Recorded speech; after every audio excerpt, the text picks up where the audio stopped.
তিলোত্তমা ইস্যুতে তীব্র রাজনৈতিক সংঘর্ষ, ন্যায় বিচার মঞ্চ পাশে, বিস্ফোরক অভিযোগে সরব পরিবার। আসন্ন বিধানসভা নির্বাচনের আগে পানিহাটিকে ঘিরে চরম রাজনৈতিক উত্তাপ। বিজেপির হয়ে প্রার্থী হিসেবে ডাক্তার তিলোত্তমার মায়ের নাম সামনে আসাতেই নতুন করে তীব্র বিতর্কের জন্ম হয়েছে। ইতিমধ্যে তিলোত্তমার মা বাবা ও কমিউনিস্ট পার্টি তথা ওয়েস্ট বেঙ্গল জুনিয়র ডক্টরস ফ্রন্টের সম্পর্ক চরম তিক্ততায় পৌঁছেছে।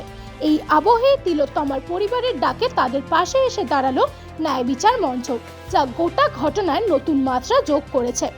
শনিবার তিলোত্তমার বাড়িতে উপস্থিত হন ন্যায় বিচার মঞ্চের সভাপতি ও কনভেনর ডক্টর চন্দ্রচূড় গোস্বামীর নেতৃত্বে এক প্রতিনিধি দল।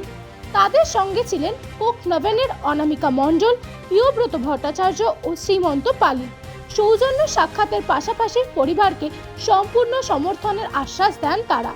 উল্লেখ্য, ধনঞ্জয় চট্টোপাধ্যায় ফাঁসি কাণ্ডে পুনর্বিচারের দাবিতে আন্দোলন থেকে শুরু করে রাষ্ট্রপতি দ্রৌপদী মুর্মুর দ্বারস্থ হওয়া বিতর্কিত ও আলোচিত পদক্ষেপের জন্য আগেই খবরের শিরোনামে ছিল এই সংগঠন।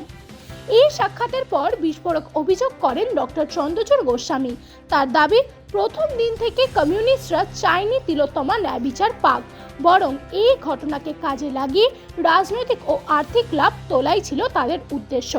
এই মন্তব্য ঘিরে শুরু হয়েছে নতুন রাজনৈতিক চাপান্তর। অন্যদিকে তিলোত্তমার মা বাবার কণ্ঠেও ধ্বনিত হয়েছে তীব্র ক্ষোভ ও যন্ত্রণার সুর। তারা অভিযোগ করেন, আমাদের মেয়ের মৃত্যুর পর বিভৎস ভিডিও সোশ্যাল মিডিয়ায় ছড়িয়ে আমাদের ট্যাগ করা হচ্ছে, হোয়াটসঅ্যাপে পাঠানো হচ্ছে, যাতে আমরা মানসিকভাবে ভেঙে পড়ি। এটা অমানবিক। যারা এই কাজ করছে তারা হত্যাকারীদের মতোই অপরাধী। একই সঙ্গে ন্যায় বিচার মঞ্চের পাশে থাকার জন্য কৃতজ্ঞতা ও জানান তারা। তিলোত্তমা কাণ্ডকে কেন্দ্র করে রাজ্যের রাজনৈতিক অঙ্গনে যে ঝড় উঠেছে, তা যে ভোটের আগে আরও তীব্র হবে তা বলাই বাহুল্য। এখন দেখার এই ইস্যু শেষ পর্যন্ত কোন দিকে মোড় নেয় এবং রাজনৈতিক প্রভাব কতদূর গড়ায়।